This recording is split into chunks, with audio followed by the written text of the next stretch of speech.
जीवन हमें एक मौका देता है, इसलिए जब भी सही कॉलेज चुनने का समय आए तो सिर्फ मंगलायतन यूनिवर्सिटी आपके बेहतरीन भविष्य और सर्वांगीण विकास के लिए।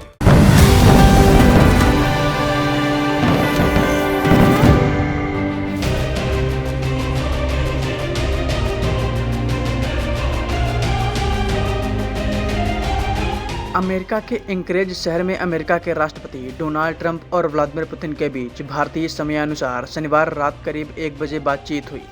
ये बातचीत करीब 2.5 घंटे चली। इस बैठक पर पूरी दुनिया की नज़रें थीं। बैठक के बाद दोनों नेताओं ने एक प्रेस कॉन्फ्रेंस की। प्रेस कॉन्फ्रेंस में दोनों नेताओं ने क्या बोला, आइए आपको सब कुछ विस्तार में बताते हैं। रूस और अमेरिका के बीच 2.5 घंटे से भी ज़्यादा समय तक चली बैठक के बाद प्रेस कॉन्फ्रेंस के दौरान व्लादिमीर पुतिन ने कहा कि डोनाल्ड ट्रंप के साथ बातचीत काफ़ी अच्छी रही। पुतिन ने कहा कि बैठक में यूक्रेन में शांति पर बातचीत हुई। उन्होंने कहा कि रूस की सुरक्षा हमारे लिए सर्वोपरि है। रूसी राष्ट्रपति व्लादिमीर पुतिन ने इसके साथ ही कहा कि यदि डोनाल्ड ट्रंप 2022 में संयुक्त राज्य अमेरिका के राष्ट्रपति होते तो यूक्रेन में युद्ध नहीं शुरू होता। हालांकि ऐसा पहली बार नहीं है कि जब पुतिन ने यह बात बोली है। वो कई मौकों पर पहले भी इस बात का जिक्र कर चुके हैं। अलास्का में दोनों नेताओं के बीच बैठक के बाद व्लादिमीर पुतिन ने डोनाल्ड ट्रंप को उनके सहयोग और दोस्ताना बातचीत के लिए धन्यवाद दिया। पुतिन ने कहा कि उनकी बातचीत का मुख्य मुद्दा यूक्रेन में चल रही जंग थी। स्थायी और लंबे समय तक चलने वाला समझौता करने के लिए जंग की अहम वजहों को खत्म करना जरूरी है। हालांकि उन्होंने साफ नहीं बताया कि वे किस वजहों की बात कर रहे हैं।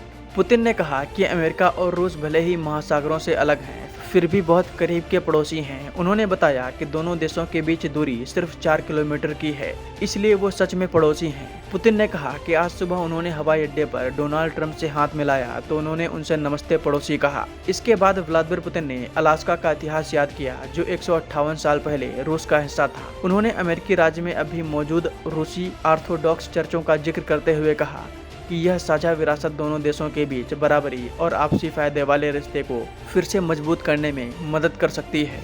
पुतिन ने अपनी बात आगे बढ़ाते हुए कहा कि पिछले कुछ सालों में अमेरिका और रूस के बीच कोई समिट नहीं हुआ और दोनों देशों के रिश्ते शीत युद्ध के बाद से अब तक के सबसे निचले स्तर पर पहुंच गए हैं। लेकिन अब टकराव छोड़कर बातचीत की ओर बढ़ने का समय आ गया है। पुतिन ने यह भी कहा कि वह और डोनाल्ड ट्रंप कई बार फोन पर खुलकर बातचीत कर चुके हैं। इसके अलावा ट्रंप के विशेष दूत स्टीव विटकॉफ ने भी इस दौरान बातचीत का सिलसिला जारी रखा है। रूसी राष्ट्रपति व्लादिमीर पुतिन ने अगली मुलाकात के लिए मॉस्को का सुझाव दिया। उन्होंने यह बात अंग्रेजी में कही।